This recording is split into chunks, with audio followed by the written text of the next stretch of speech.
শরীয়তে গ্রহণযোগ্য নয়। অতএব বাকি অন্যান্য যে নতুন নতুন ইবাদতগুলো চালু হয়েছে সেটা করাটা কি জায়েজ না হারাম?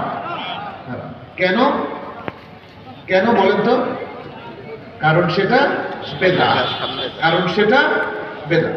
তাহলে কোরআন এবং সুন্নাতে যে ইবাদত সাব্যস্ত হয়নি সেটা যদি কোনো মানুষ চালু করে সেটা হবে বেদাত। এখন আসুন ইবাদতের কিছু ফজিলত নিয়ে আমরা আলোচনা করি। আমরা দেখি যে আল্লাহ সুবহানাহু ওয়া তাআলা তার যতগুলো উপাধি আছে তার মধ্যে সবচেয়ে উত্তম উপাধি হিসেবে গ্রহণ করেছেন বান্দাকে। বান্দা, আব্দ। বান্দার আরবি শব্দ কি? আব্দ। যেমন তিনি সূরা বনী ইসরাঈলের শুরুতে বলেছেন, সুবহানাল্লাযী আসরা বিআবদিহি লাইলান মিনাল মাসজিদিল হারাম ইলাল মাসজিদিল আকসা। তিনি বলেছেন, পবিত্র মহান সেই সত্তা যিনি তার বান্দাকে রাত্রে পরিভ্রমণ করিয়েছেন মসজিদুল হারাম থেকে মসজিদুল আকসা। তাহলে তার বান্দাকে এখানে মুহাম্মদ সাল্লাল্লাহু আলাইহি সাল্লাম। আল্লাহ সুবহানাহু ওয়া তাআলা এভাবে তার অনেক প্রিয় বান্দাদেরকে, নবী এবং রাসূলদেরকে তিনি এভাবেই ডেসক্রাইব করেছেন তার বান্দা হিসাবে। যেমন নবী সাল্লাল্লাহু আলাইহি সাল্লাম তিনিও বলেছেন যে নাসারারা যেভাবে ঈসা ইবনে মারিয়ামকে অনেক বেশি প্রশংসা করে অতিরঞ্জন করেছিল, তোমরা আমাকে সেভাবে অতিরঞ্জন করো না, বরং তোমরা আমার ব্যাপারে বলো আব্দুল্লাহি ওয়া রাসূলুহু, আল্লাহর বান্দা এবং রাসূল। দেখেন, আল্লাহর বান্দার কথাটা আগে। নবী রাসূলরাও তারা পছন্দ করতেন এটা, যে আমরা সবার আগে কি আল্লাহর বান্দা, তারপরে রাসূল। প্রিয় ভাইরা, অতএব আমাদেরকে চেষ্টা করতে হবে আল্লাহর বান্দা হওয়ার জন্য। এখানে একটা জিনিস আপনাদেরকে আমি উল্লেখ করবো আপনাদের উদ্দেশ্যে, সেটা হলো মানুষকে আল্লাহ তাআলা তিনটা উপাদান দিয়ে বানিয়েছেন। কয়টা উপাদান? তিনটা। একটা হলো রূহ। রূহ আছে কি নাই? আচ্ছা। আরেকটা হলো আকল এবং আরেকটা হলো জিসম। রূহ আত্মা, যেটা কবজ করলে মানুষ আর এই পৃথিবীতে বেঁচে থাকে না, সে মারা যায়, তখন তার দাফন কাফনের ব্যবস্থা করতে হয়। রূহটা কিরকম এটা দেখা যায় না, এটা আমরা জানি না। কোরআনে আল্লাহ সুবহানাহু ওয়া তাআলা বলছেন, ইয়াসআলুনাকা আনির রূহ, তোমাকে তারা রূহ সম্পর্কে জিজ্ঞেস করে। কুলির রূহু মিন আমরি রাব্বি, বলো রূহ আমার রবের নির্দেশ। ব্যাস, এর বেশি ব্যাখ্যা রূহ নিয়ে আসলে করাটা কঠিন। তবে রূহ নিয়ে আমাদের উলামায়ে কেরাম, মুহাক্কিক উলামায়ে কেরাম অনেক আলোচনা করেছেন। ইমাম ইবনুল কাইয়্যিম রাহিমাহুল্লাহ, তার একটা কিতাবের নামই হচ্ছে রূহ, আপনারা সেটা পড়ে দেখতে পারেন। এখানে যেটা লক্ষণীয়, যে মানুষের যেহেতু রূহ আছে, রূহেরও একটা গিজা আছে, আকল আছে, আকলেরও একটা গিজা আছে, জিসম আছে, জিসমেরও একটা গিজা আছে। খাদ্য, কিন্তু সবার খাদ্য একরকম না।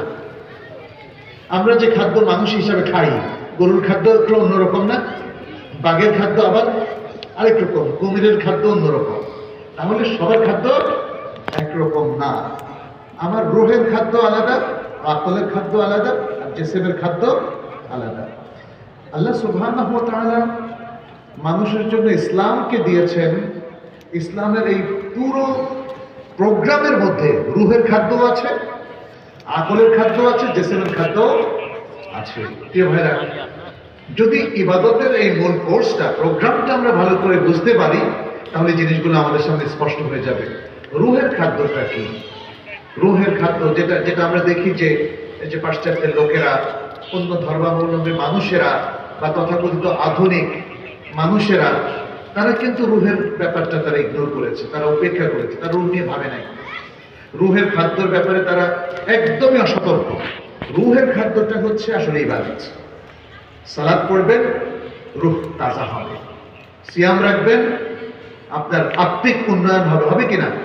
এই যে ঈমানের কথা বলছি, তাকওয়ার কথা বলছি, আমাদের তাওয়াক্কুলের কথা বলছি, খাশিয়ার কথা বলছি, এগুলোই হলো রূহের গিযা, এবং এগুলো আসবে ইবাদত পরিপালনের মাধ্যমে।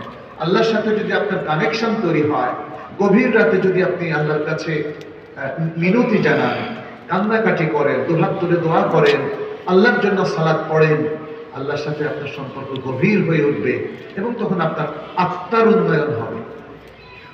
এটা কি? এটা হলো আত্মার উন্নয়ন, রূহের উন্নয়ন। এটাই হলো আত্মার উন্নয়ন। সালাত, সাওম, হজ, যাকাত, সাদাকা, ওয়াকফ, এরকম ভালো ভালো যতগুলো আমল আছে এর মধ্য দিয়ে মূলত আত্মার উন্নয়ন হয়। আজকের মুসলিমদের মধ্যে একটা অংশ দেখবেন সালাত পড়ে না, ঠিক কিনা বলেন? অনেককে দেখবেন যে রমাদান মাসের সিয়ামে, এই সিয়ামের দিনও তারা সিয়াম রাখে না, তারা হোটেলে গিয়ে খায়। অনেক মানুষ আছে, দিনদার মানুষদের মধ্যে আমরা দেখি হজ ফরজ হয়েছে, হজ করে না, বলে যে আরো কয়েক বছর পরে করব। যাকাত যাদের উপর ফরজ হয়েছে তারা পাই পয়সা হিসাব করে যাকাত দেয় না। প্রিয় প্রিয় ভাইয়েরা, এভাবে যদি আপনি আল্লাহর দেয়া ইসলামের রোকনগুলোকে উপেক্ষা করেন, তাহলে কি আমাদের আত্মার উন্নয়ন হবে? ইসলাম বলছে ওয়া আকিমিস সালাতা লিযিকরি, আমাকে স্মরণ করার জন্য সালাত আদায় করো।